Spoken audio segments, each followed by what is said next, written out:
Today we will be looking at the late history of the Shroud of Turin. The Shroud of Turin is one of the greatest artifacts in history. If authentic, the Shroud is literally more important than the Holy Grail. And if it is a fake, it is one of the most impressive and mysterious fakes in history. The Shroud is allegedly the burial cloth of Jesus Christ. In the last two videos, we went over the scientific discoveries of the Shroud and the early history of the Shroud. In this video, we'll be covering the late history of the Shroud, covering from Constantinople to Turin, where it resides today. We will look at the evidence for there being a shroud with the image of Jesus Christ on it, and the path through history at which it may have taken. And without further ado, let's hop into the history. Let us begin with Constantinople, which we have strong confirmation the shroud was in Constantinople for over 200 years. In this time, we have numerous first-hand accounts of the shroud from multiple eyewitnesses. This video will only focus on the later accounts. For some of the earlier accounts, see my video on the early history of the shroud. One notable account is from Robert de Clare, a French crusader knight who visited the city before the sack of Constantinople. In his account, he recalls, "There was another of the churches, which they called My Lady Saint Mary of Blachernae, where was kept the Sidron, in which our Lord had been wrapped, which stood up straight every Friday, so that the features of our Lord could be plainly seen there, and no one, neither Greek or French, knew what became of the Sidon after the city was taken." In addition to the eyewitness accounts, we have strong visual confirmation of the shroud being in Constantinople. The Prayer Codex, dating from late 12th to early 13th century, depicts the shroud in which Jesus was wrapped upon his death. Notably, the shroud depicted in the illustration captures some very key details about the shroud. First, it depicts the shroud's 3/1 herringbone weave pattern on both the front and the back to a T. Second, it depicts the L-shaped burn holes from early in the shroud's history. And finally, it depicts the blood stains. These details match perfectly up with the Shroud of Turin, providing very strong evidence that the shroud was in Constantinople. Then, in 1204, we have the sack of Constantinople in the Fourth Crusade, the most tragic of the Crusades. There are many accounts of the Crusaders looting relics, but none explicitly mention what happened to the shroud in Constantinople. However, the initial looting is quite chaotic. As one Greek chronicler recalls, "Alas, the relics of the holy martyrs were thrown into unclean places. Then was seen what one shuddered to hear, namely, the divine body and blood of Christ was spilled upon the ground, or thrown about. They snatched the precious reliquaries, thrust into their bosoms the ornaments which these contained, and used the broken remnants for pans and drinking cups." Or an account of Abbot Martin of Paris. "He judged more desirable than all the riches in Greece, and on seeing it, the abbot hurriedly and greedily thrust both hands into the chest, and as he girded for action, both he and the chaplains filled the folds of their habits with sacred sacrilege. He wisely concealed those relics, which seemed to him the most powerful, and left at once." The initial looting was quite chaotic. However, after 3 days, there was an effort to organize the looting, but the shroud does not seem to be part of this more organized effort, as is not mentioned explicitly. There's evidence to suggest that the shroud may have ended up in Athens after the sack of Constantinople.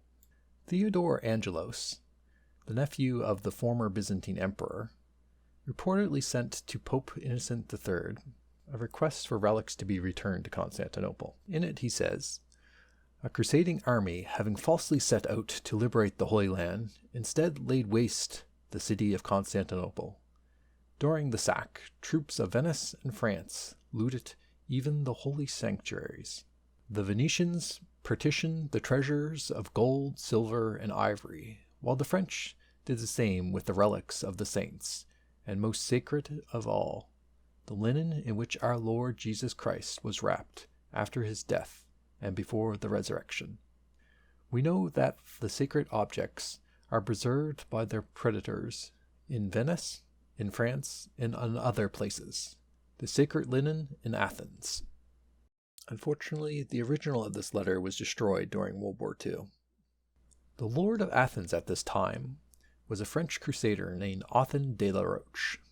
He built a fortified palace on the ancient Acropolis in Athens. Also, during this time, there's a notable change in Byzantine artwork. Before the sack of Constantinople, the medallion was always depicted as a square cloth, while after the sack, it is depicted as a cloth being strung up, often hanging from a hook or being suspended by hands. At some point during this time, the shroud makes its way to France, where it is eventually brought into the public light again. However, while missing, there are several popular theories as to where it may have been. The first theory is that the shroud was passed down to Othon de la Roche's descendants. Othon de la Roche passes away sometime before 1235. It is commonly believed he returned to France before his death, but this is unverified. His inheritance are split between his two sons, Guy de la Roche and Othon II de la Roche. Guy gets the territories in Athens, while Othon II receives the territories in France. Othon II resided at the castle of Rey-sur-Lyon, which is a museum that can be visited today. It contains several artifacts of the family history within it. Notably, it contains a wooden chest which reportedly brought back treasures from Constantinople in it, but subsequent radiocarbon dating has determined that the chest is over 400 years old, and subsequently the plaque on it claiming it brought back treasure from Constantinople has been removed. The Castle of Rey is only about a 2 to 3 hour drive from Lirey, where the shroud eventually reappears. More convincing for this theory is the fact that when the shroud does reappear in France, it is the property of Geoffrey de Carnay, everyone's favorite French knight, and Jeanne de Vergy, which is Othon de la Roche's great-great step-granddaughter. Alternatively, while missing, the shroud may have been the property of the Knights Templar. Though the Templars were not part of the Fourth Crusade, they were into relics and certainly had the power and influence to obtain important relics. Many of their strongholds were located within France. There are lots of possible family connections, as several leaders of the Templars in France bore the name Roche during this time, and more importantly, another knight named Geoffrey de Carnay, which may or may not have been Geoffrey de Carnay's uncle, was burned at the stake beside the leader of the Templars. The fourth charge laid against the Knights Templar was the neophyte wore a cord day and night, was consecrated by wrapping it around an idol in the form of a human head with a great beard, and that this idol was adored by all chapters. Additionally, in a Templar stronghold within England, Templeco, a familiar image of the face of Jesus is found upon a wooden board, discovered in the 1940s. The third theory is that the shroud was a gift or the result of conquest. In a bull of Clement VII, written in 1390, it is noted that in the testimony of Geoffrey de Carnay's son, Geoffrey II de Carnay, that the shroud was given to his father freely or generously, and his granddaughter, Margaret de Carnay, claimed that the shroud was the result of conquest. In 1525, 170 years after the shroud was publicly displayed in Lirey, a package of leaflets known as For the Knowledge of the Truth was published explaining how Geoffrey de Carnay was gifted the shroud by King Philip after attempting to recapture Calais and his miraculous escape from prison. The shroud was given as a reward. However, this account happens many years after the events and is presented as evidence in a legal dispute.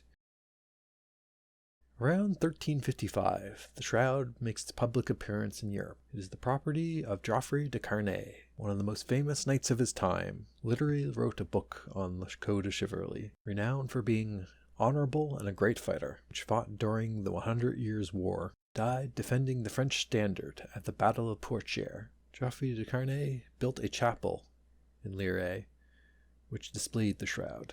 Two versions of pilgrimage badges were discovered, which clearly displayed the shroud and the coat of arms of both Geoffrey and his wife. One badge was found by a river in France, and the other was the stone mold which the badge was poured into. In 1390, about 35 years after the shroud's public appearance, Pierre de Arcis, Bishop of Troyes, disputes how the shroud is displayed with Geoffrey II de Charnay. The anti-pope, Clement VII, which in France at the time was considered the true pope, mediates the dispute. The exchange is recorded in a number of letters. Clement is a bit indecisive on the matter, but ultimately allows the shroud to be displayed with some caveats. Bishop D'Arcis is instructed to remain silent, upon penalty of excommunication. In one of these letters, the memorandum of Pierre de Marquis, which appears to be just a draft that was never sent, since it is unsigned, undated, and has marks denoting corrections, in which there is no record of it being received. In this account, it is claimed the parish bishop, Henry, believed the shroud to be a forgery. However, from the accounts, there is no evidence that Henry or D'Arcis ever saw the shroud in person themselves.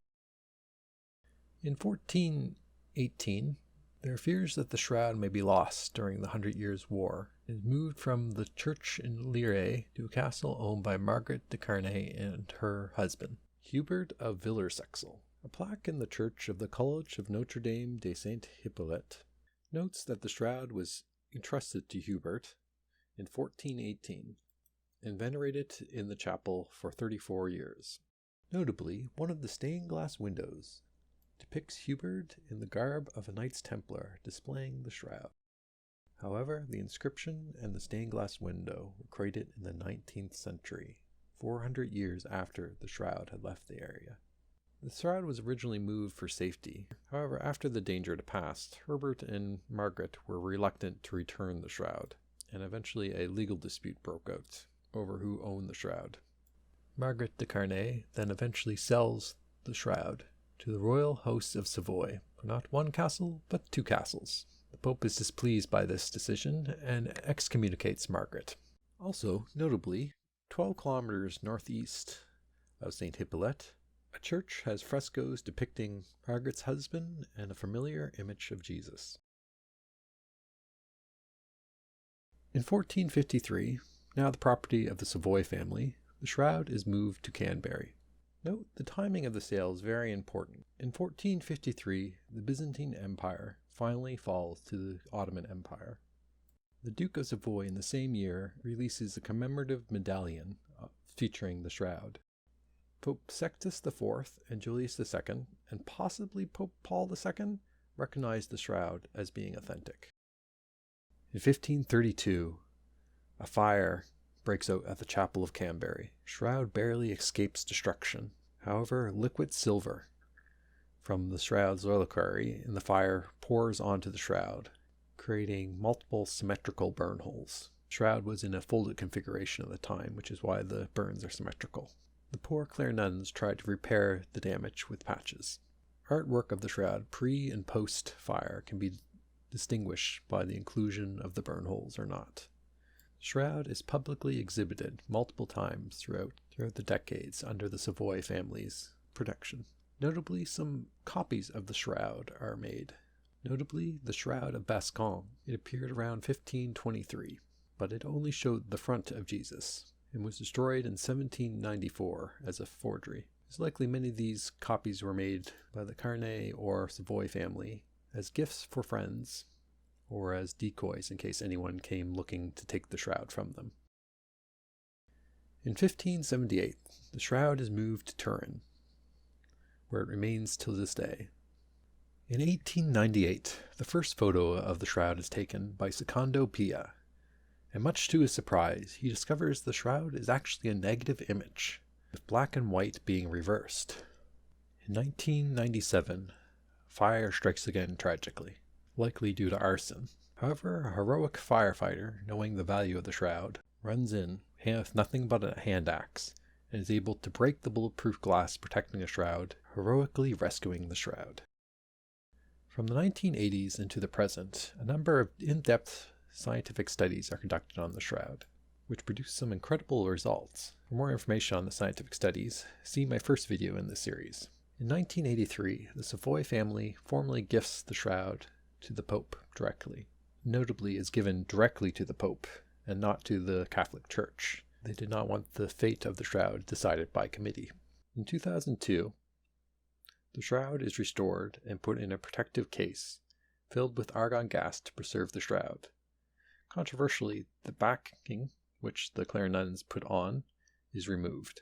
This is a great step for preservation, but also removes a source of study, as many of the dust samples were taken from between the layer of the shroud and its backing. Thanks for watching this far. Hope you've enjoyed the late history of the shroud. And for more videos on the shroud, please check out my other videos on the scientific studies of the shroud and the early history of the shroud. Please like and subscribe, and as always, have a great day.